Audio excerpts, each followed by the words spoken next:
I bought the Røde VideoMicro for $60 over 3 years ago, and I've been using it ever since then for vlogging, making travel videos, tutorials. Hell, I'm even using it right now. Seeing as this came out several years ago and it's one of my favorite things I've ever bought, there's almost nothing that I genuinely dislike about it. I wouldn't call this a review video as much as me just talking about how much I like a certain product and recommending it to you. The obvious advantage of this microphone is the form factor. It's incredibly small and lightweight, which is great if you're trying to travel light. So if you're like a vlogger or a travel filmmaker, this is great for making that kind of video. It's not gonna add much extra weight to your camera bag or your camera setup, and that camera setup can be pretty much anything in terms of size. It could be, you know, a DSLR camera or a point and shoot or even your phone. The form factor combined with the fact that this microphone draws power from your camera instead of requiring external batteries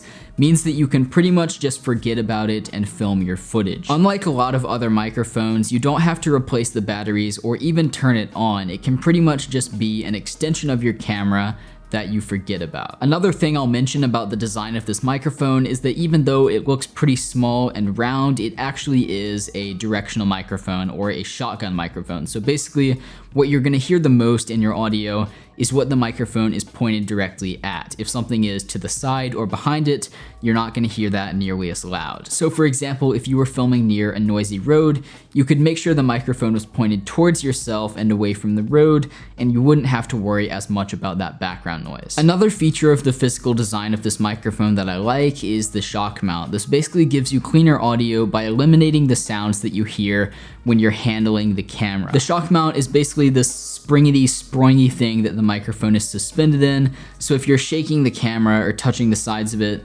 you're not gonna hear that. It's also just small details like the fact that you can take the cord and clip it into the side of the hot shoe mount so it's not in the way, and the fact that there's a windscreen included. Wind blowing into the microphone will absolutely ruin your audio, but having this built-in furry windscreen or dead cat completely prevents that. Last year I used this microphone to film my vlogs in Iceland and it was extremely windy, but you couldn't even tell in the audio. In fact, I was a little pissed off about it because I had a shot where I was talking about how windy it is and turned around and pointed the microphone into the wind, but you couldn't really hear it. So like, what was the point? And it's so windy right now. If I turn this way, you can probably hear it better.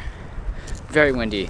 So windy. All the specs and design features aside, I think one of the best things about this microphone might just be the fact that it's so inexpensive. Like $60 for a microphone is an absolute steal. Less expensive products are easier to replace, which is great if you're making a vlog or a travel video because you're not going to be able to do that run and gun style the best that you possibly can if you're constantly worrying about what if I break this, what if something happens and I have to get a new microphone for the next video. Because I'm out in the field filming with a microphone that only cost me $60, I'm not going to be worrying as much about what could happen to it if something went wrong as I would be if I was using a $100, $200, $300 microphone. But even despite the fact that I'm not particularly concerned about breaking this while I'm out filming a video, it's been 3 years and it hasn't broken yet.